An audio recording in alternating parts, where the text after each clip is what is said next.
Welcome to the July 10th, 2024 meeting of the Hampton Bays Alliance. My name is John Leonard. I'm the president of the organization and one of its founders. With us today, we have members of the board, Maria Hultz, Helen Burgess, Stephanie Jocelyn. I want to thank you all for coming. I have a couple of little notes that I want to talk to you about first with regard to the library. All the artwork that you see here is part of a silent auction.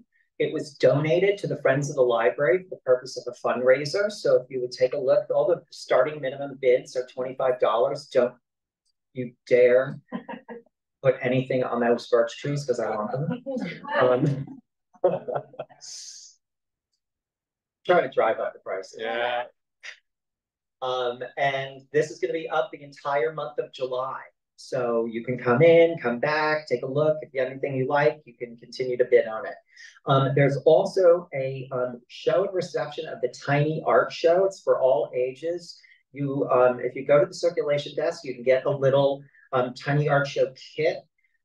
You'll make your own little piece of art, and that's about all that I know about it. So, check out the circulation desk and see what that's about. We always read the mission of the Hampton Bays Alliance at the beginning of the meeting. The Hampton Bays Alliance is a nonprofit civic organization founded to provide a civil and respectful space for members of the Hampton Bays community to learn about the various public and private community development projects affecting our hamlet, to exchange and develop ideas regarding the revitalization and conservation of Hampton Bays, and to promote policies and improvements that will benefit members of the Hamlet's residential and business communities for generations to come. Our founding principles are inclusivity, civility, and progress. This is a safe space. This is a place where we are going to learn about how town government works, how what town government does affects our hamlet, and how we can be a part of the process of making change in our own hamlet. So really take this as an opportunity to listen and learn and ask good questions, and we'll get you some answers. The flow of the meeting, after these introductory remarks, we're going to have a conversation with our guests. And then somewhere about 50 minutes in, maybe shorter because we are starting later tonight, we're going to be collecting the question and comment cards that we handed out to you. Those cards, please fill out if you haven't signed in at the desk, please make sure you fill out the information on the front of the card. On the back right, so any questions or comments that you have, we'll be going through them during the question and answer period. And we'll be collecting them in a little bit. Future programming. So August 14th, 2024, 7 o'clock here, we're going to have a meet and greet with Alfred Kayola. Alfred Kayola is an owner of the land that we're talking about with regard to downtown revitalization.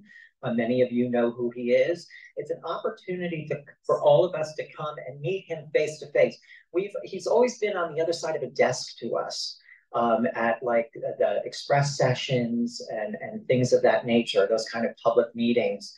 This is an opportunity to meet him face to face and see what he has planned and talk to him about what he wants to do with his land and how he would like to benefit our hamlet, and ask him questions and hear what he has to say as well. The date again? The date is August 14th.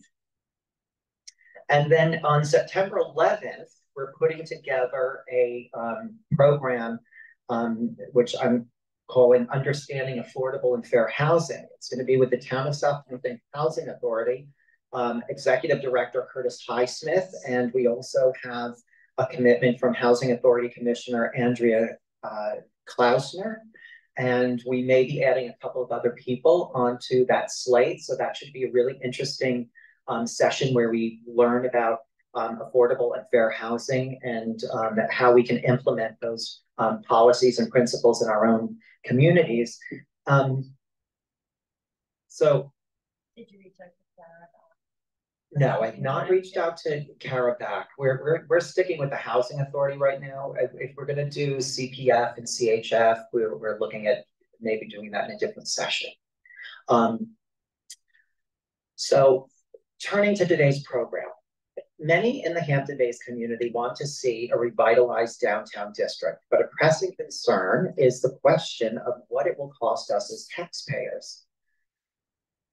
Opposition to Hampton Bays revitalization often claims that any plan will necessarily drive up school enrollment, raise our property taxes, and present hidden costs that will be passed on to taxpayers.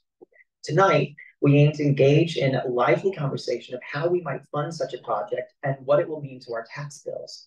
Now, I want to make clear, I don't expect our guests to tell us, to have a crystal ball and tell us, oh, it's going to cost this much money, because they certainly can't tell us what that is. But I think what we can do is have a conversation in which we find out benchmarks, things we should look for in terms of cost that may be passed on to taxpayers, if any, and how we can, and what we can use to evaluate any plan that comes up before the planning board and things of that nature. And with that, I'd like to welcome our distinguished panel. We have it right to my right here is Janice Scherer. She's a Town Planning and Development Administrator. Hi, everybody. Yes, you can clap. Next to her right is Maria Moore, Supervisor at the Town of Southampton. Thank you. And then Lisa Goree, Town of Southampton Tax Assessor. Thank you for coming. And last but not least, Lars Clemensen, the Superintendent of Schools for the Hampton Bays Union Free School District. So to get us off and running, I'm going to put Supervisor Moore on the spot. And I want to talk about, so in West Hampton Beach, you oversaw quite a revitalization project. And so I'd like you to talk a little bit about what it is that you did, because I think people hear revitalization project, but they don't really understand exactly what that entails. So could you start with that for us? Sure. I could talk about that project for hours, so you'll have to cut me off if I go too much detail. But you know, when I was first elected in 2014, one of the things I knew that needed attention was the Main Street hadn't been touched in decades. And our DPW superintendent said, before you do anything on the surface, you better find out what's going on underneath, because there's a problem. People have been kicking the can down the road for a long time. So we hired this company that had a robot with a camera, video camera on it, went down in the storm drains, and sure enough, cracks. They were 100-year-old clay pipes. And so he said, the engineer said, maybe they'll last another 5 years. So we knew we were going to have to excavate the whole street, get rid of all the storm drains, put new ones in. And the thing just kept going. It was okay, well, as long as we're going to open up the street, let's get rid of that concrete under there, because it's making the asphalt crack when it shifts. And then since the road is open, maybe we should bury the overhead wires, you know. So it just kept expanding. But every detail we thought through very carefully. There's a lot of pedestrian safety features and environmental features. And we really paid attention to all the details. And I think it shows, and people are happy now. And, you know, a lot of people were frightened, and especially the shop owners on Main Street, they were very concerned about what it would do to their business. So it wasn't, you know, just easy sailing the whole time. People were scared, but we had meetings all the time. We had the engineers always there. We hired a project manager who actually went, you know, from store to store, talking to them and explaining how it would work. And we took input from them on how we could, you know, have crossings at certain parts of the street when it was closed, so that people could get from store to store. And, you know, we didn't do the sidewalks at the same time that we did the roadway. And so it took probably 5 years to plan it, and then 8 months to actually do it. So it was very smooth because of all the detailed planning. I mean, we even considered weather patterns and, you know, how long would it take. And so it was really an exciting project. It was my favorite part of the day, was going down to Main Street and walking the project with the manager. And at the same time, we were planning, we knew we needed sewers. You know, one of the things I thought of was, what makes West Hampton a place that people don't necessarily want to come to? Why is it everyone wants to go to Sag Harbor or Greenport and walk? No, they don't want to come here. And it always came down to, well, they have more restaurants, but why? Well, because they have sewers and we don't. So that was an absolute must. We knew we had to do that. And so at the same time we were planning the Main Street project, we were planning the sewer project. And the septic were all behind the stores, so it didn't conflict at all with Main Street. We did Main Street first, and then we, did the sewers. And that's it. That was the story. Okay. And so when did budgeting come into the process? Where did that start? You had a concept of what you wanted to do. And when did you start talking about the money? Well, right away, I mean, we started squirreling away money out of the surplus every year. So every year we would take a considerable amount, tuck it away. And then I was always trying to get grant money. And my first shot was with Fred Thiel and Senator Laval, and they were both so willing to, put us in for money every year. And then I realized, it's easy to ask. It's hard to get all the paperwork done. There's a lot to do with grants. So we hired a grant writer to help. And then we reached out to New York State and the DEC and the Environmental Facilities Corp and the town's Community Preservation Fund. And so with all that, we were able to completely fund the sewer project, and which was considerable. It was $12 million for the collection and conveyance system. And then in order to get the connect to Gabreski, the existing plant, we had to upgrade their whole facility for $5 million. So, but we were able to get the money. And then Main Street, similarly, we got a lot of grant money, but we also had to take out a bond and the village is paying it back over the 20 years. Okay, so how does that work? Well, where does it get paid back from? Well, fortunately we had some bonds in the budget already. We were paying for a new village hall that was built within the last decade, and those bonds were paying off. So there was already money in the budget to pay for this new bond. So we just kept it in there, kept the money in the budget to now start making the new bond payments. Okay, so would those bond payments increase people's taxes? Would people see an increase in their tax bill, their property tax bill, as a result of taking those bonds, or would everything stay stable? Well, it depends. I mean, with the villages, it was able to stay stable because we already had the money in the line. But if you had to create another line in the budget to pay the bond principal and interest each year, it just all depends. I mean, you'd have to maybe reduce some spending elsewhere or look for other revenues to offset it. Okay, but if that, and so only in the event that you weren't able to do either the offset or find other monies to other places to cut, then you would possibly see an increase in property tax, correct? Mm-hmm. Mm-hmm. Okay. Now, this project there was no, you were just solely working on the sewer system, correct? There was no development of residential commercial space attendant with it. Or was there? Well, the sewer was, we could only get 60,000 gallons a day, and the existing flow for Main Street was 50,000 gallons a day. So there's about 10,000 extra that we were able to use so that people could put apartments over the stores. And there's a little hotel now, a hotel that's going to go in at the end of Main Street, and some of the restaurants expanded. Oh, okay. Yeah. Okay, great.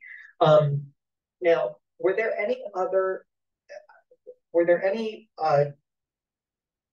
fees associated with burying the lines? Oh, yeah. Okay, could you discuss those a little bit? Well, we had case law that showed that we shouldn't have to pay for it, because if the utility company would have to, if you're relocating a utility, then like if you had to move, if we were widening the sidewalks, which we did, and we had to move the phone poles, that's something that they couldn't charge us for. But they felt that since it was going completely underground, that they could charge us, and we thought not, because we thought it was a safety issue, because the fire truck couldn't get to the second stories of apartments and the strops with the wires, and there's something called a tariff and agreement with the PSEG, and the way it ended was we said, well, it was almost $1 million for the mile of road, and we said, well, we don't think we should pay it, and they said, well, then we're going to tack on a charge to the electric bill. And it was like $3, a household. So it wasn't much, but people weren't happy about it. But if we had charged it as a tax, it would have only been to people paying tax. But because PSEG did it, it was to all the ratepayers. So it would be to everybody, even if you weren't a taxpayer, which would include, the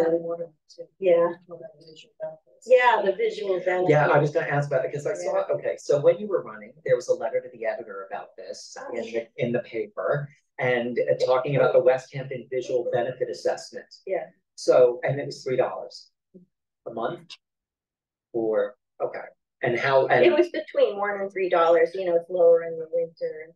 And so it's dependent upon usage? Yeah. Okay. And it will be assessed until the $1 million is paid back. Okay.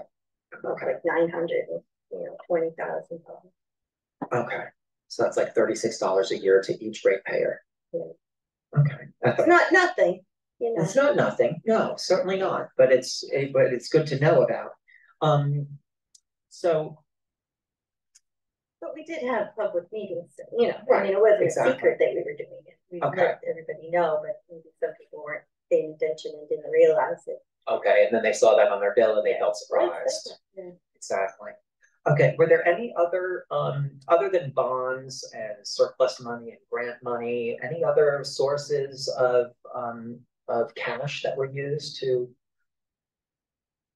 Just the grants was most of it, and then the bond, and then taking money out of, every year, everybody in the budget, every department has a certain amount of money allocated, but they don't use all of it. And so that money goes into a surplus at the end of the year. And you're supposed to keep at least 20% of your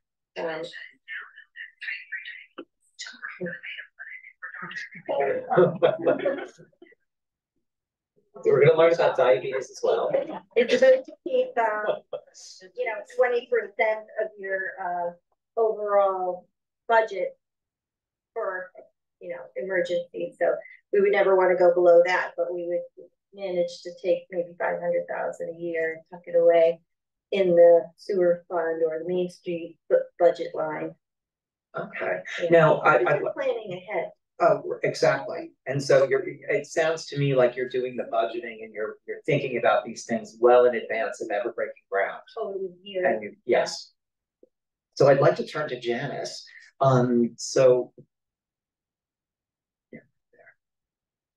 So talking about the revitalization project that we've been discussing for Hampton Bays, from your perspective, you've been doing this for many, many years. I'd like to talk to you about what kinds of funding would be needed in order for that to occur. What would be the developer share? What would be the town share? Are we talking about the sewer, or are we talking about we'll talk about both. Take it in whichever order you'd like. Well, when it comes to planning for a sewer, which I've now had to become an expert on because of Riverside, we came to find that, like the supervisor was talking about with West Hampton, there's it's a special district that gets formed, and there's a boundary around it, and you take that boundary and you say, this is a taxing district, and you have to, only the people within the boundary are taxed. The greater town isn't taxed unless you need more revenue to operate it until it gets up and running. And then we can do the similar thing to the visual benefit and spread out the cost amongst the whole town if the board wanted to, in order to lower the cost. But the person outside of the sewer district doesn't pay anything. Okay. Only the people in the district pay, because it's called a district for a reason, and that is it's a special taxing district. And And the people in the district benefit equally from the infrastructure that goes there. And even though we all get to go there and benefit because we get to go to the restaurant or whatever you're going to do there, you're not, the property owner is in the district, is the one that pays the tax. And so we have to publish what's called a map and plan report. And this is supposed to lay out all the costs so that someone in the district can vote. And it's 51% of the people carries the day. So in that district, we like say, okay, there's, let's say 500 parcels, and it has to be at least 251 parcels say yes, right? The owners of those, so you have to have 51%, or whatever, say good, then they vote. Or you do it by a different mechanism where you institute it and they have time to petition it. It's not the whole town that petitions it, it's just those special people. So that's the distinction. I think that's important because people on the outside think it's on them, and it's not. Only if we do need to spread out the operational costs at first, because at first to get it up and running, you don't have any users. So, you know, people haven't built anything yet. So you have this new, brand new shiny sewage treatment plant, and now you have to hook everybody up and you have to start getting it going and charging usage fees. And there's like this gap in time where we have found that there's a gap in operational cost, operation O&M, they say, operation and maintenance. And that requires capital. Like no grant will give you money for that. They only give you money for construction. No one will give you money for O&M, and the CPF rules won't let you use it either. So there's like this big black hole between operational and non-operational, and that is where the cost would, that's the only time that cost would get spread out. But it would get spread out across the town. If the town, if the board were to, if the board wanted to do, well, Hampton Bays is a big area. They may want to do just Hampton Bays, or they may want to do the entire town. okay, We would have to do the math, right. and that is so far away. We don't. So you'd have Do you have any idea, like any kind of an estimate of what the O&M might be? Well, What I do can we only think- tell what are you we what the talking O&M about? is for like Riverside, what Riverside, we're doing perfect. right now, and that's probably $1 million a year. So to operate it, pay people to, you know, maintain it, etc. And then, but once it gets going, the people in the district, the fees, the users charges, etc., it starts to pay for itself. Once they start using it, then the Once they meter start starts using it, running. Yes, exactly. Okay, But before that, there's this time period where it's sort of an issue where you need to have that capital cost covered, that O&M cost really, and that's a separate issue. That I think there's two different issues being asked. So that's a taxing district. Before we move on, I just want to, we have some new faces here today, and I'd like to, I know we've covered what the sewage district would be in Hampton Bays. If you could cover the geography, like what are we talking about? The business district, right? So we're kind of talking from like east of the Goree barn to King Kong, like, and just on Montauk Island. So those businesses there, both sides of the street. So I'm going up to Good Ground Park, obviously, all those parcels, because what we're ultimately trying to do is connect Main Street to the park and make it a full like village business area, thriving, walkable downtown scene where people want to go and hopefully not use cars. Park your car, walk around, take the train. You know, our other plan, the trifecta, is to get from the ocean to downtown to the canal. Like that would be like the awesome triangle of good time. Like if you were doing something, you'd be like, well, I'm gonna go to the beach, and then I'm gonna get dinner, and then I'm gonna go down by the canal, you know, like something like that. Like that's what we're always just looking for, like, what would you do? I mean, we love the open space, but at some point you want to go out and get something to eat. Like that's just how it is, right? So Okay. So move on. You were going to move on past the sewer district now. So the sewer district is sort of like the infrastructure to allow for the things to happen in that space. And then in that space is, you know, that downtown business area, the VB, which we've been talking to the board about, some kind of mixed use situation that's a little bit more than what VB allows today, but less than the over intense DOD that everybody didn't want. So somewhere in the middle, we need to find the right balance of what does that mean to everyone here? Because it's really your community. We're just planning for life to take place and in a way that you want it to. We're not like the iron fist making things the way you don't want them to be. So we're trying, but there's economics involved. There's like, why would I put a $50 million sewer for 2 apartments? You know, you've got to balance these things out. Okay, so moving on to the actual development from Montauk Highway to Good Ground Park. From a financial budgetary perspective, what are we looking at in terms of capital need? The way we see it, we don't pay for development. The developer pays for development. The only thing we can do is incentivize development by saying, well, we have things we want to achieve, you have things you want to achieve, and let's find some synergy here. But the goal is not for us to lay out all the capital spending. If you have a subdivision and you want to build a neighborhood, the town doesn't build the road, you build the road and you dedicate it to the town. And then we take it into our highway system and then we plow it, becomes a public street. We don't go, oh, you want to build a neighborhood? We're going to build the road for you. Like we don't do that. It's on the developer to produce these things and then turn them over to the town. If they want a private street and a private development, that's possible too, but that's awkward because how are you able to, it's almost like a mall at that point. It's like a parking lot. It's not a street. It could look like a street, but it's not really a street. Like Good Ground Road in King Cullen there, it feels like a road, right? That's not really a road. That's not a public street. That's the owner of King Cullen's road.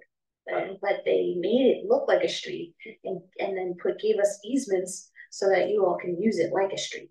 But technically, that's private property. So that's the big difference with West Hampton Beach because the village owned the main street and we could do what we wanted and needed to do there. But in Hampton Bays, it's the county road, so you can't just do what you want. And then the other property would be owned by whoever owns it.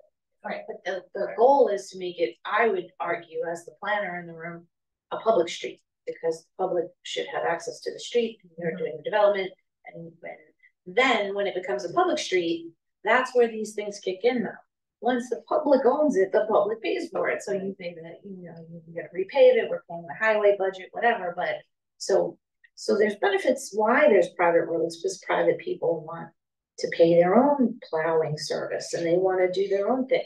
But then we find them coming and going, well, can't you plow my road anyway? And it's like, well, you really shouldn't have it be private then if you want the public benefit. And then your benefit is that you get to use it, pass and repass. You can be there.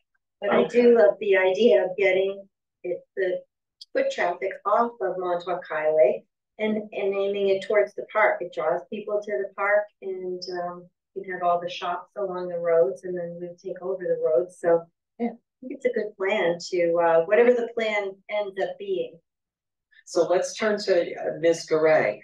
So if we then have a situation where we have roads that have been dedicated to the town and then we have to maintain them, what effect does that have on our taxes? Well, if you have to maintain the roads, then of course, fortunately, it may affect the taxes because having the roads maintained, someone has to pay to maintain the roads. Okay. I do have a pie chart of your tax bill. So your taxes, you pay 72.2, and this is from 2008, but it's pretty much stays fairly the same. 72%, Lars, and 0.4 are for road repair. 0.4% is highway and road repair. Okay. And do we have any idea, like, thinking about the proposed development between Montauk Highway and Good Ground Park that Mr. Kyola is proposing? It's like, for that size, what are we talking about in terms of additional tax burden? I mean, 0.4% is what we have already. But would it be considerable in a considerable amount more, or is there any way No, to? because you're collecting taxes from, and Lisa knows better than me, but you're collecting rateables from those businesses. They are paying taxes. Okay, let's talk about that, Lisa. If you could give us a little idea of what that means. Certainly. So the property owners that are actually developing those properties, they would be the ones that would incur the taxes because they're the ones that are physically improving those properties. So your taxes may not necessarily go up, but it would be the people that are actually developing those properties, because any physical improvements to a property, of course, we have to place a value on it. Therefore, it's going to create more tax base for the town, for the school districts. Okay, so the addition of structures on this land will create opportunities for taxation separate and apart from the current taxpayers' burdens. Is that basically what you're saying? Yes, it increases the tax base for the town. So the more tax base that you put on the assessment rolls, and if the town or the districts, the school districts don't need to increase their budget or collect more in taxes, the tax rate will actually stay the same or even go down. So you're not necessarily paying more in taxes, just those people that are developing properties. Okay, now I'd like to pitch it to Lars. So what do you see? You're aware of the development plan that's been proposed, and what do you see in terms of additional burden that it would place on your school district? Yeah, so let me start with the revenue for a moment, because Lisa paints a good picture here that I can pick up on. So our spending as a municipality and a school district is constrained. There are limitations to how much we can increase budgets and increase our spending. So it's limited by the tax cap, the property tax cap, which is generally 2%. Governor Cuomo called it a 2% tax cap. There's all sorts of calculations that could make it lower than that or higher than that. In Hampton Bays, it's generally been between 1.2 and 2% since 2012. And so your budget can only go up by whatever that percentage is, the tax levy, how much money comes in the door.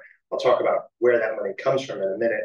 And then the other piece of that algebra problem is what comes from Albany, the state aid that Albany gives us to operate our school district. So that's really the only two sources of revenue that we have. So that's why we own that biggest piece of the pizza on your property tax bill, because a school district doesn't have another opportunity to generate revenue. I can't say, you want to play the tuba, it's going to be $100. But if you want to play the flute, it's only $30. And we didn't do that well in algebra this year, so we're going to discontinue that product. I can't say those things like a business owner could, right? Or a municipality. Your property, your beach stickers, your building permits, those are other sources of revenue that a municipality can bring in that a school district doesn't have that opportunity. So we're beholden to two things. One, property taxes, and two, the state aid. A couple other peanuts along the way, the interest that you have on your various accounts and things like that. But those are the two cost drivers. In Hampton Bays, the challenge has been that our tax base is built largely on 1/4 to 1/3 acre homes, 3-bedroom ranches that we live in, that generate the revenue for the most densely populated and largest school district on the South Fork. And so we have a heavier lift to get that tax levy. Go down to the Shinnecock Inlet and go 3 miles west, and it's some of the most beautiful beaches that we all get to enjoy in the world. Go to the other side and go 3 miles east, and those are tremendous estates generating a lot of money, and they shut down on Columbus Day and they send 0 kids to school. So the cash revenue coming in to the other communities in Southampton town is a lot more than we have, which means their tax rates are lower. So for every $1,000 that your house is worth, you might pay in Southampton town, Southampton Village, Southampton School District, you may pay $6 per 1,000 that your house is worth. In Hampton Bays, that number has been as high as 13 and currently is at about 11. And so a house that is twice the cost, twice the value in the estate district in the village is paying the same amount of property taxes as my first house, my 1,200 square foot, 3-bedroom ranch off Wakeman Road. So that's why I think Hampton Bays has always had their antenna up when the word taxes are mentioned, when the word school is mentioned, and when the word density is mentioned. So that's your math lesson. Here's your education lesson. Leave it to an educator. Right? I was a middle school English teacher. I can put you all to sleep. When we talk about enrollment, and that's the first response when in the conversations I've been part of around development. 10 years ago, 15 years ago, when we were talking about the boat houses, it was how many kids are coming to the school. When Allen's Acres came down and the condos, how many kids are coming to school? And in Suffolk County over the past decade, the school age enrollment has dropped by almost 10%. In Hampton Bays, we've largely stayed the same when you look at 10 years ago to today. But we went through climbing a mountain and hitting a peak, 2,145 kids. That was our high water mark when most other places in Suffolk County were declining. That was tied to immigration. That was tied to the economic, in 2008, the economic crisis. A lot of second homeowners who were using their homes as beach houses said, I'm making this rental property, I need to generate some revenue. And so families and kids came where it was affordable. And so our enrollment went up. Now, because go back to the math lesson, our spending is capped. If 100 more students came into the school district tomorrow, we'd have the same amount of money to spend on them than we have today with 100 less students. And so the concern would be if there are more kids coming, eventually it would catch up because the tax base would increase, the assessed value would increase, our tax cap might go up a bit, and the state aid formula might generate more revenue to us. But that doesn't happen overnight. That happens over a couple of years. Would be more kids come into class sizes could go up. You'd spend less per pupil. I'm not terribly worried about that. I'm just stating that as that has been a worry. Where we stand today, we've just graduated 190 kids in the 12th grade class at Hampton Bays High School. Our enrollment to end the school year was 2,055. So 190 kids went out the door, and we have 124 kindergartners. So I'm going to take you through a math problem. If 2,055 kids, 190 of them leave. If we pretend that this incoming kindergarten class is static, the ones who start in September, the class of 2037, if we pretend that they're 124 as well, just because we don't know who's coming in the door yet, we minus 75. The district drops by 75 kids, right? Big class out, small class in. I took a look at the number of new entrants we received after the school year started this year. So take out the kindergarten class, they showed up. 227 kids walked through the door. About half were elementary, K to 6, half were 7 through 12 secondary. We don't know who they are. We don't know when they get here until they get here. We don't know where they come from. So 2,055 minus 75 plus 227. Then the next number you look at is how many kids left. That number this year was 163. So 227 came in the door, 163 left. We have a transient population in Hampton Bays, which is an additional cost and service and how to support those kids and families. What all of that math does, bake it in the cake, the district decreases by a delta of 11. When the simple math is, when you're graduating big classes, your enrollment's going to go like this. It's really going to go like that. It's like a helium balloon coming down to the floor. It's not a black diamond ski slope where big classes are leaving and little classes are coming. If no kid after kindergarten came to Hampton Bays or left Hampton Bays, then we would definitely be in the next 6 or 7 years about 13% smaller as a school district.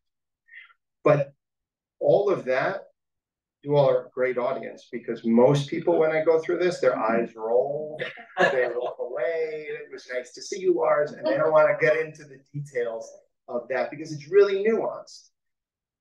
Enrollment is not climbing in Hampton Bays. We are not bursting at the seams. We will never hit capacity in our schools, as the fire marshal tells you. These are 800 square foot classrooms. They have an average of 18 to 22 kids in them, depending on the class. Contractually, with our teachers union, I can put 33 kids in that classroom. No teacher would like that, right, Mrs. Crum? But I could fit physically even more than 33. The question for the community is educational capacity. We like a class size of 17 to 20. We like to be able to offer competitive programming.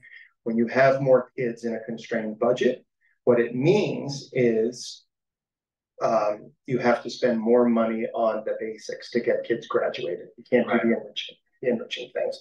So I think that's from the seat where I sit as both a homeowner, a parent of a third grader at Hampton Bays Elementary School, and a school administrator. Those seem to be the talking points that float around as what get people very nervous and anxious when this conversation comes. I'll say one more sentence and then give it back to you, John. As a Lars Clemensen, I have lots of opinions on progress and community development. As a superintendent, I have to weigh all of those things and speak carefully for the Board of Education and the taxpayer that we represent as well. We felt that development like the Canoe Place Inn and the Boathouse was going to lift all boats, that the assessed value was going to go up, meaning the pizza was going to stay the same, it's just going to become richer. And the size of each of our slices of pizza, which are taxes, would go down. And we started to see that. $13 per thousand was our school tax rate. And currently it sits somewhere in the 11s. It's not a lot, but it's not nothing, right? That when the community is more valuable, we all pay less because our spending is responsible and our spending is constrained. And would you feel that that would be the same thing with the revitalization plan that we're discussing? The development between Montauk Highway and Good Ground Park? It certainly has the potential to be. You know, a developer, and I've said, I come out of these meetings much less bruised than Janice and Maria, because nobody comes out as bruised as Janice. Right. And we talk offline, I'll send a note that people think that panels like this are the developers, and the developer is going to build what they're allowed to build, and it's going to be profitable for them. It's capitalism, right?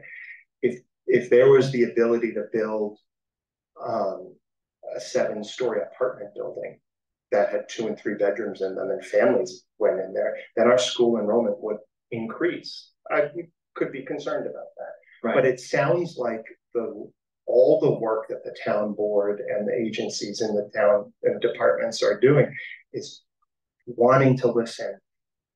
And resoundingly, if someone said, let's put a 7-story apartment building up, I think they'd be thrown out the window.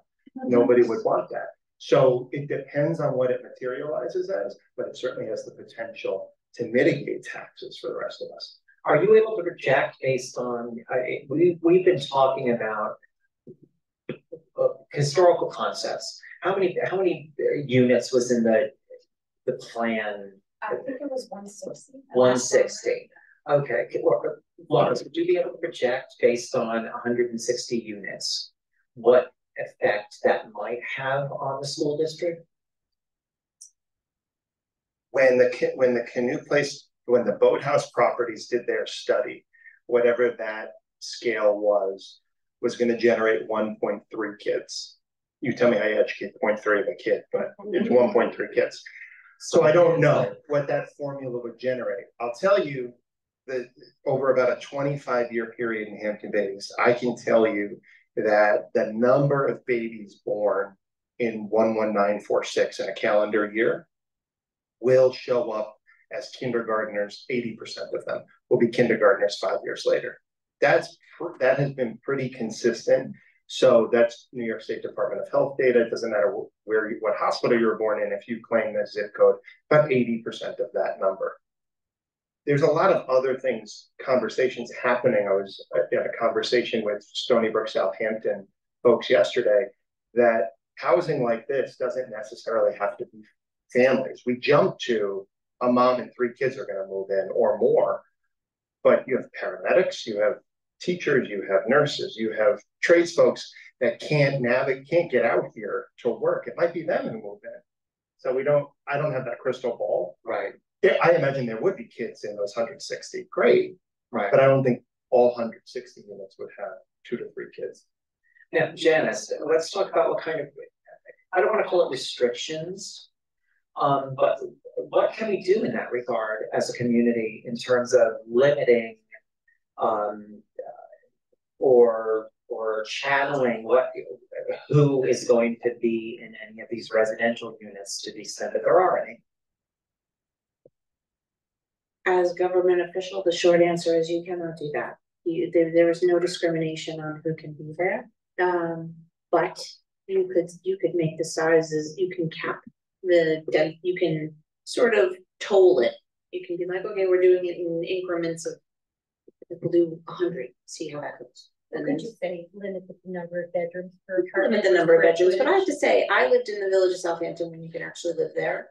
And I was a single person in a 2-bedroom apartment with no kids. And when I got married, I moved out and bought a house. Like I didn't, and I wanted that extra bedroom. It was my office, and my friends all had to stay there because I was in the village of Southampton. So like, I don't, just because you have 2 bedrooms doesn't mean you have 3 kids. It doesn't, it's like, it doesn't work that way. It doesn't correlate every time. It was like, you build it and they'll come and they'll stuff every kid everywhere. And it's not necessarily true. We even have the data now from Sandy Hollow and Spion Commons, where some kids, they said, but it was more kids than what you projected, but they didn't account for the fact that some of those kids were already in the school district.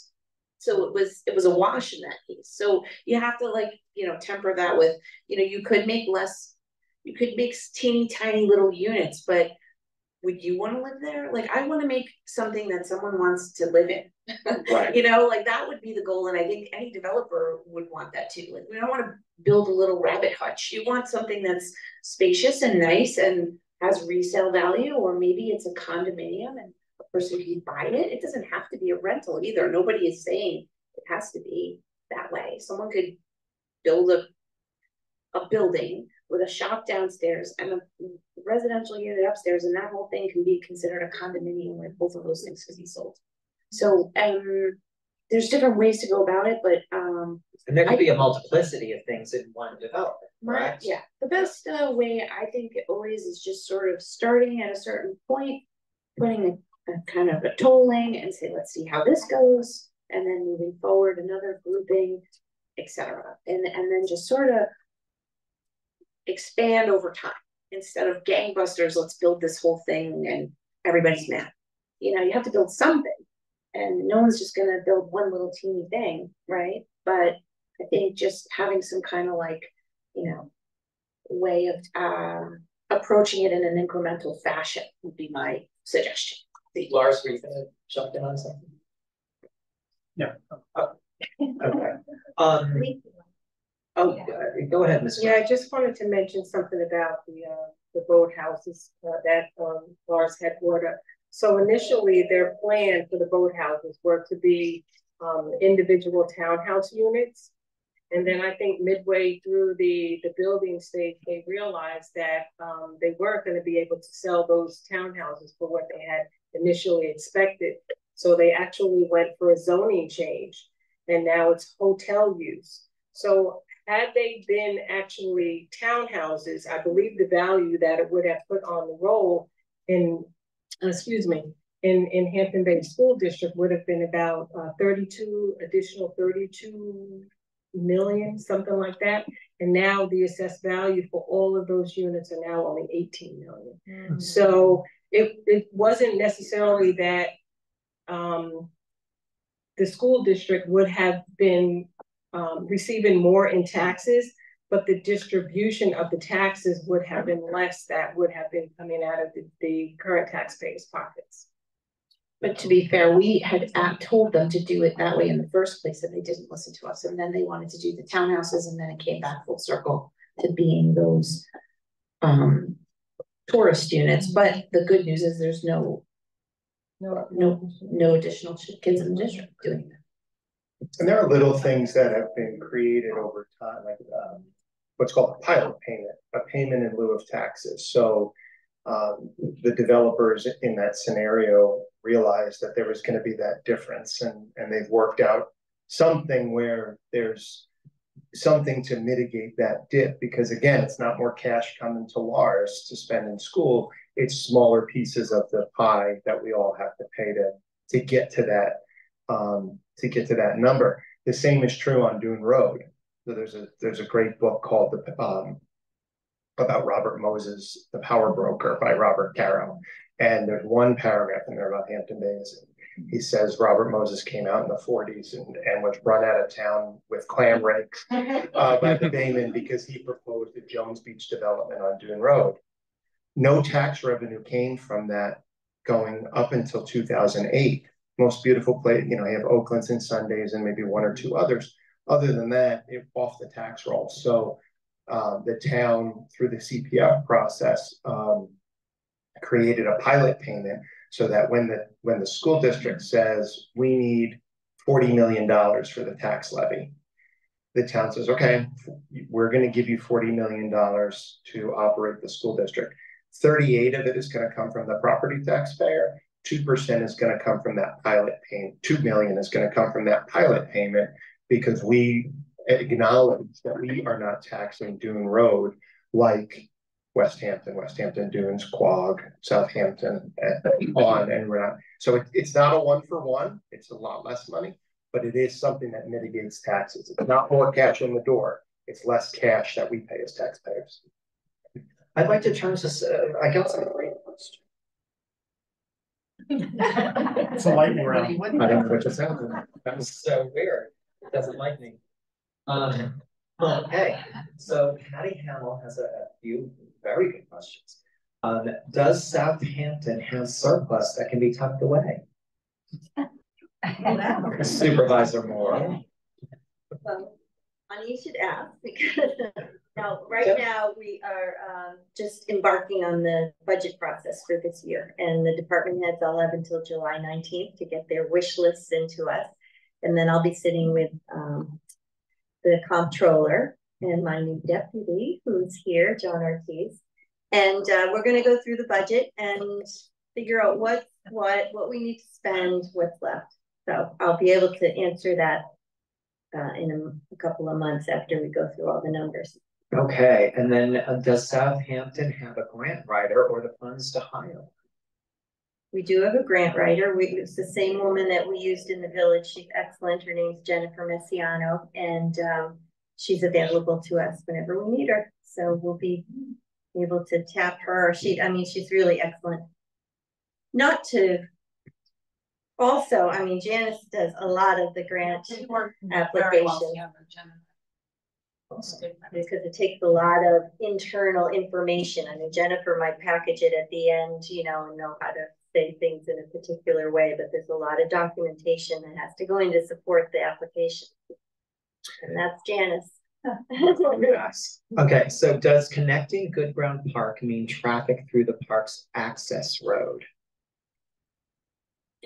I believe the plan was we had just a basic layout done by Historical Concepts and then put it out to a survey. You all may have weighed in on that, and that roadway showed that connecting with the sort of bollards that can retract into the ground and come up, and the only time they would go down would be if there was some event, something going on at the park, and people were able to park and go out. But that would be it. Otherwise, they'd be up, and you would not be using that road. So then there was an internal slip street, so that would not take place. So you have sort of this U, an upside down U, and this would connect. Right, and this was a drawing done by Historical Concepts, right? It was a feasibility analysis, right. Another idea. Right. We did like the UDA ideas. The density was never available to them, and we tried to work out a form-based code that anybody in this whole district could avail themselves to. And they never really got to the point where they could propose anything because the whole thing got, annulled, et cetera. So now, this was a result of trying to get everyone to just sort of agree on like a basic framework and say, okay, do we all agree that we need to access the park? Do we all agree that the traditional design is something we're talking about? Just get back to like the basics of planning. And we had that little video on our website where the Paul Knight from Historical Concepts went through like sort of how a planner sees it, like X-ray vision, and like you see the empty spaces and how we would fill it in. And they came up with this concept plan. Now, does that mean that the people that own these properties are going to do this concept plan? Well, if we zone it this way exactly, they would have to, or they would. But if we said, let's, we still have to sort of figure out what's the difference between this idea and other ideas. And what will be and then actually what's the proposed. Proposal. Right. And what do you get out of it as a community benefit? Some people said, well, we don't want any affordable housing. Other people told me, we absolutely need affordable. Where are our kids going to live? They don't want to live in the basement. They want to have their own cool apartment. Like, why can't, and they can't afford it, and kids coming out of high school or whatever, they might want, they come back from college, they have nowhere to live. Why can't you like live in it? Like I had that experience. I lived and worked within walking distance of my apartment, engaged, living there, having a nice cool time in a nice downtown. What is wrong with that? There's nothing wrong with that. That's a great thing when you're 27 years old. It's great when you're 50. It's great when you're 65. There's never a time when it's not great. If it's safe, decent, cool, like you like the way it looks and feels, I think it's awesome. So however this can be set up, I'm all for it. It really comes down to what is the ultimate amount of yield we're all going to agree that that's what works, and how are you going to sort of put that in. And this plan study, everyone should know, is an appendix to the pattern book. There's the revised pattern book. Actually, yesterday there was a town board meeting with regard to there was a public hearing on whether to adopt. I hate this thing. Whether to adopt the revised pattern book. I urge everyone to take a look at the video of that meeting. It's very informative, and it's on CTV, on YouTube. We're going to send out an email, so make sure we all have all your emails, because we're going to send a link to the revised pattern book on the Town of Southampton website, as well as the link to the YouTube channel video. And one thing that was brought up, there was a misconception that this plan study is actually the proposed plan with capital letters. It is not. It's actually page 101 of the book, and what the pattern book is, for anyone who doesn't know, is it's a guidebook of preferences, stylistic preferences for developers putting together new developments, and something so that we have something codified that from which the planning department, the planning board, zoning board can work from. And I would like to note that page 101 is not the proposed plan. It is just a plan study showing a potential development infill. It was just so that we could get an idea of what might occur in that on those pieces of property. We are going to have a work session on July 18th to make some changes to the pattern book, which, as John said, it's like design guidelines. Yeah. And then after that, we'll move forward with adopting. And then there will be another. So what the town board did was they held the public hearing open for further comment. And I believe that the next public hearing is July 23rd. Yes. Is that correct? Yes. Next question. If foot traffic is moved off Montauk Highway, well, it's really getting more aggressive. It's getting really angry. It's getting more Maybe too close. I'll go over here. If foot traffic is moved off Montauk Highway, what happens to existing businesses? Janice, what are you going to do with that? So we can say that the the linear feet along Montauk Highway is 1,800 feet without any break. And it's such a long distance that is not considered to be a good planning layout. You really need, the ideal is like every 200 feet, you're met with something of interest. So if you have these other blocks and the pattern book talks about laying out a street grid network, however that comes to be, the maximum block should only be, you know, like you're walking 200 feet, you're meeting something, max is like 600 feet. Now 1,800 is, you know, triple that. That's crazy. So what it does for the existing businesses on Montauk Highway is it helps them thrive, because now you actually have more foot traffic. It's not moved off. It's sort of like, what's over here? I'm going to go in this nook and cranny, and I'm going to go walk down this way, and then I can turn and go around. And so you're more interactive. You're not like, God, I'm not walking all the way over there now. Why? Because my car is all the way over there. You know, you want to make it so that it's usable. Can we bury the power lines downtown? Visual benefit assessment. Yeah, visual benefit assessment. Absolutely. Can we get new, wider sidewalks for the existing downtown? So that would be Montauk Highway, and that's a county road. So that was the form-based code, which got annulled. The whole idea there was we had very specific design requirements where when you had a building and you wanted to add to it, we would make you step it back in order to get everybody to kind of take a step back so that you can make those sidewalks wider. Oh. And the form-based code had all these, like if this, then that type of things in there, so that that could happen. So can we do that again? Once bitten, twice shy. Yeah, so we'll see about that. But you know, the county today, in the county planning commission I attended, they approved the pattern book wholeheartedly. They were very excited about it. But they only said, you know, you have to watch. They're going to have to really look at the curb, how many curb cuts, and we'll coordinate with them as much as we can.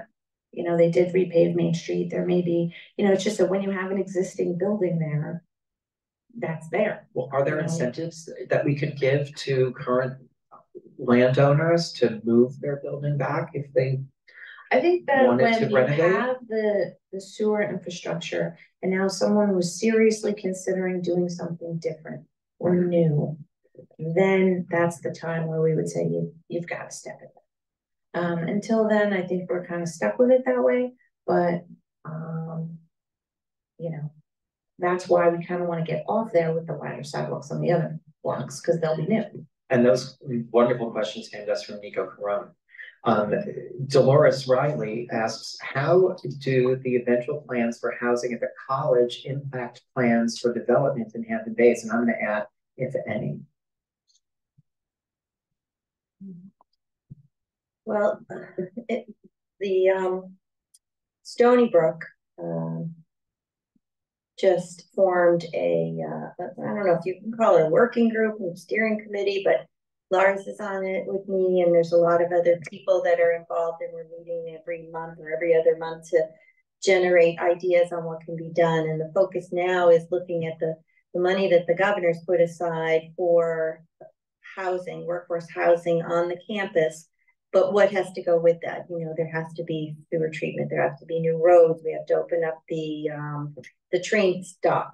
And so that's just some of the things, you know, and of course the hope is that the hospital will, you know, the state is allowing the hospital to relocate there, but they need to raise enough money to build a new hospital. So that's a lot, and I'm not sure when that will come to fruition. But did you want to say anything else about so it is being talked about by a lot of people, and ideas are being generated.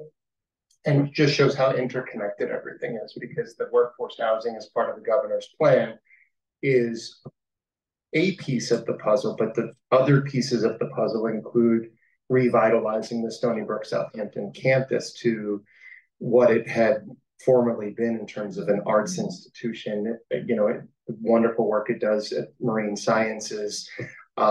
You know, its work and support. Stony Brook has a growing Indigenous studies program, but it's on the big Stony Brook campus, why not on the Shinnecock Hills, right? And so that's a piece. It's not just the governor's goal to build more beds. It's how does that impact our college campus? And then from there, one of the first comments that was made in a recent conversation around this was the college thrived in part when it was affordable, to your point, Janice, to actually live in this area as a young college student. And so that's not the case anymore. So homeowners who would lock up their houses on Labor Day would then turn the keys over to college students, and they'd say, see you in June. We'll be back for Memorial Day after you're done with your semester. That can't happen anymore. So that's another component of the housing piece. So none of this is in isolation. It's just one big thread you keep pulling at it, right? It's the college, the Main Street, the traffic, the school, the taxes, it's all big. Right, and we have to really look at it comprehensively. Right. Yeah. So I have a question from Karen Lowe. I can answer this one. Hampton Bays population is well beyond that of a hamlet, and hamlet is in quotes. Is Hampton Bays well enough represented in local government? In other words, do we have enough power over our fate? We do. And what our power is in engaging with our town government, seeing our town government as a partner, not as an adversary, getting involved, going to the public hearings, watching them. I mean, they're all available on YouTube, on CTV. There's an entire channel dedicated to it on the television. Become informed, write letters to your representatives. It's representative democracy. We do have power. We do. Anybody else? Is that good enough? Okay. Kathy, and I cannot read your last name, I apologize. Would you consider 55 plus for the living units?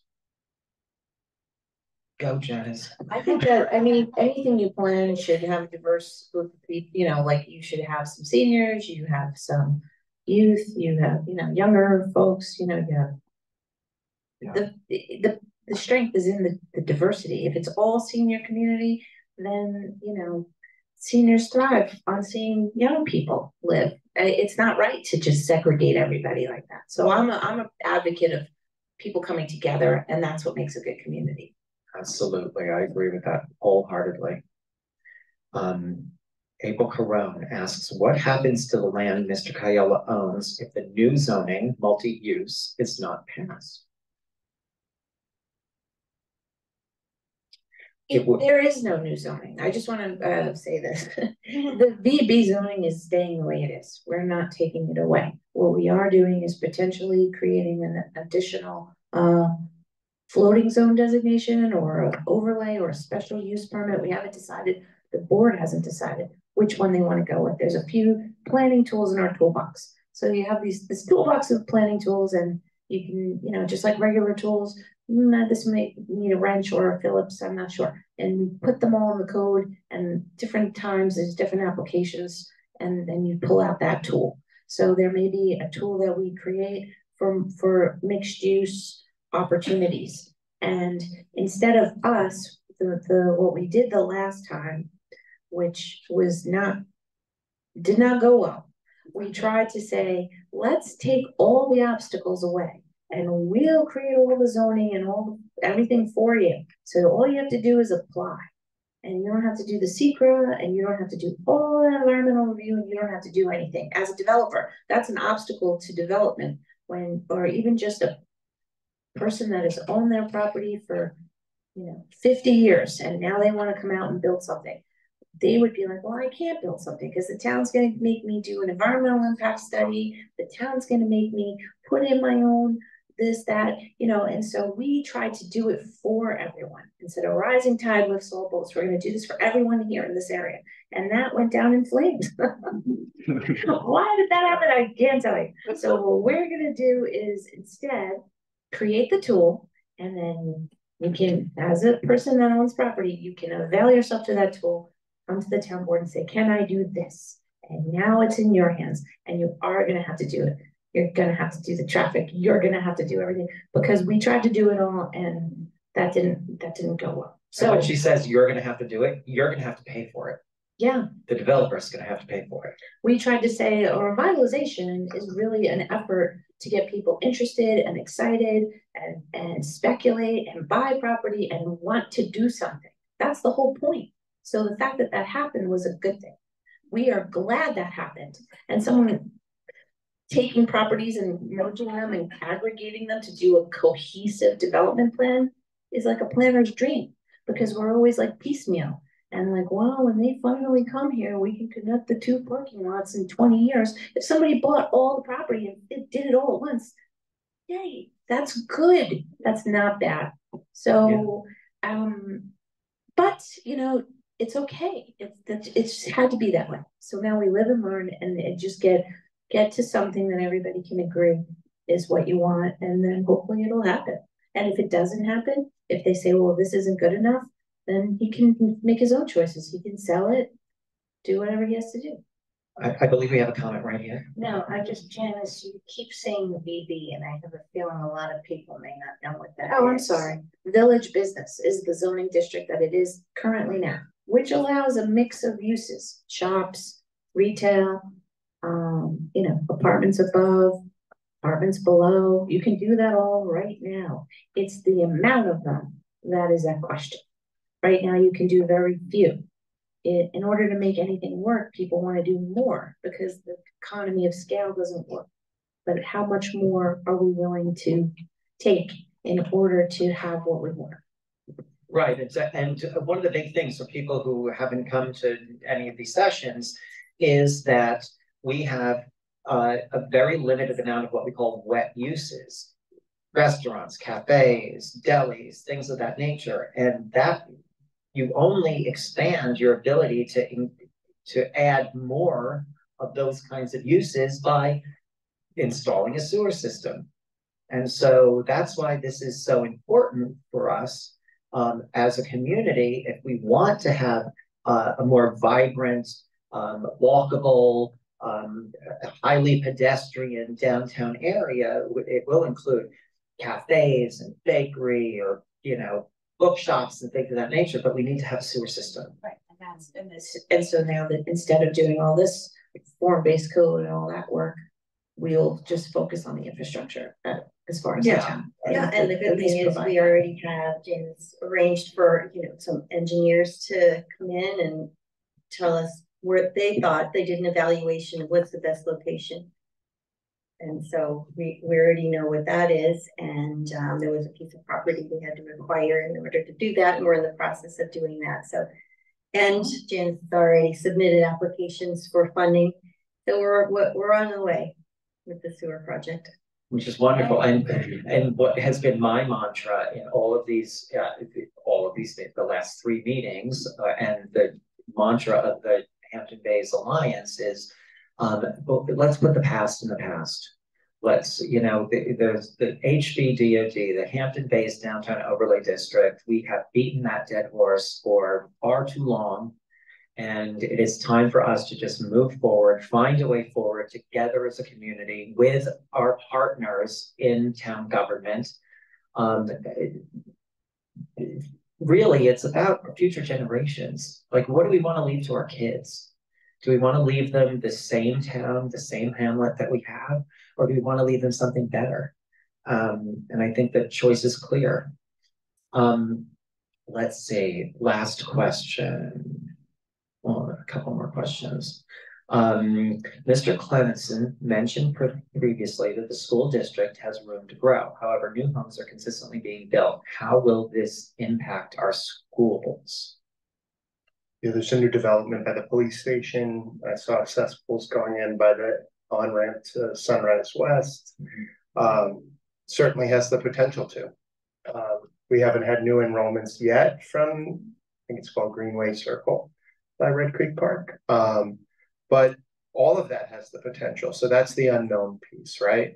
A 75-year-old retiree could be selling their house tomorrow and cashing out of New York and moving somewhere else. And that could be bought by a family, or, you know, a family with some means, because the home prices are, you know, the median prices are high. But it certainly could. Enrollment's declining across the South Fork right now, some more precipitously than others. It was reported in the Southampton Press. Some of our neighboring districts are not the helium balloon coming down to the ground like I just took you through. That's going to cause districts to make decisions over the next 10 or 15 years about sharing services and things like where. Two things people don't like are the way things are and change, right? So that's very true in school districts too. We wear purple, West Hampton wears green, Southampton wears maroon, and that's however it shall be. But when we're going to be forced into these conversations as well, because enrollment might pop a little bit, but on the whole right now, the whole region's on a decline in terms of enrollment, but certainly new houses could bring families. Okay. I have one last question. You can skip that. No, I'm going to ask it because it was brought up yesterday at the town board meeting, and I think it's a good question. And about the senior center and the parking outside. It's off topic, but so let's throw caution to the wind. Can you do something about lack of handicap parking in front of the senior center? Also, can town workers park further from the senior center, especially instead of parking in the handicap spots? That's a good question. And a friend of mine said, and she spoke to the person, you know, he said, well, I work for Let me, hold on. Oops, sorry. I'm going to play Donahue. So a friend of mine said recently, because I go to the senior center once or twice a week, and she said to me that she was really ticked off because she saw a town worker go into a car and he was in a handicapped spot. And she questioned him about him, and he said, well, I work for the town. So I'm sure that was a very isolated incident, but on top of that, and I know that there are handicapped places there, but I go there. I usually, if I'm late, running a little bit late, and I can walk quite well, I end up in King Cullen. And for some people who don't walk well at all, it's really attractive. Thank you. I just thought I'd throw it in there. So we're gonna have to revisit that site plan parking anyway, because I heard that also that some spots near Francesca's were turned into handicap from the physical therapy place, and then some people were annoyed because it was the reverse of what you're saying, where the PT place kind of took regular spots that, you know, I don't know. So I have asked for like a full accounting of all these parking spaces, and we're gonna have to look at them in terms of the site plan. And then it came up again. This was separate and apart from yesterday. But we have a cross, so the whole parking lot, we have a cross that we own some spots and then the shopping center owns it, but we are Shared parking agreement. Yeah, so you're able to get that information, We evaluate it. Yeah, because what was approved is not what's right now, and then the town bought the senior center, and then we have some that are ours, you know what I mean? So we need to kind of take a full accounting of all this, and I don't think there's enough parking there either. I mean, every time you go there and it's all tight and weird, and you have that huge lot just to the south, right? Like that big other piece of property, like why don't we think about putting another parking lot there? And all those EV stations they put in, are those used all the They're not time? even used. Never used. But that's not the town, that was the shopping center. But I thought they're not even activated yet. Is I that don't not know. true? I don't Because if know. they're not activated, there should be a sign saying. They should put it back Okay, to over. park here Yeah. until November when we activate. Right, but I think, well, also just so you know, we're doing a capital project to restrike the whole thing with the post office and all that, so to make that a little more less gnarly over there, because that's like a disaster. And so you can still like drive up to the mailboxes too, so that'll all take place soon. So we're getting the bids and everything for that. Yeah. Another thing that we can do as community members, and I try to do as much as I can, is if you're able-bodied and you can walk, park further away from the front of the building so that people who are elderly, are immobile, have issues with their mobility can have those spaces, whether they're handicapped or not. Yeah. Yeah. Okay, so thank you all. Wow, we're ending on time today. Thank you all. I really appreciate all of you for coming. I want to thank panelists This has been a wonderful discussion. Please make sure that we have your email address so that we can provide you with information about upcoming events and such. And have a good night and enjoy the rest of your July. And we will see you back here in August. John, Thank can you. I- Oh, may I- wait, one more thing? go ahead. I just want to remind everyone that we're here because we want to help. We want to listen to what you need. That's really what we're all about, and my fellow board members too.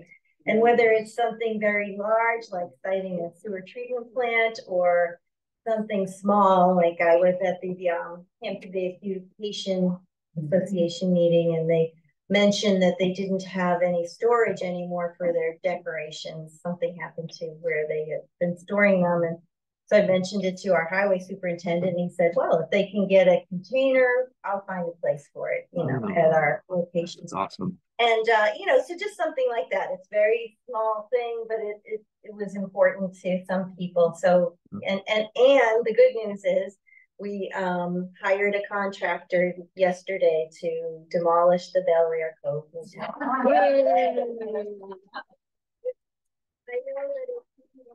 What took so long is July, but we had to go and unwind a lot of things that were done before, and we had to do it the right way because we're the government. We have to follow all the rules. So we had to get rid of the, you know, what was it called? The Asbestos.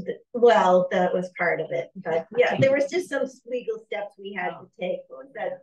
Because it was only, we had to give it over to September. Yeah, and there was the other thing, is like some economic. Oh, yeah, the urban renewal. Oh, yeah, there was an urban renewal plan. And so everything we do, we have to have a public hearing first and make sure everybody has the opportunity to give input. So it takes, you know, months to get that all done. But we're here now. We went out to bid. We got 8 bids, and we picked the lowest responsible bidder. And here we go. We're, you know, encouraging them to get it done as soon as possible. And I would say, let's all go watch, but there is asbestos. So. Thank you very much. Again, our town government is a partnership with the community. We should respect that and reach out whenever you need help and get involved, get engaged, get informed. Thank you.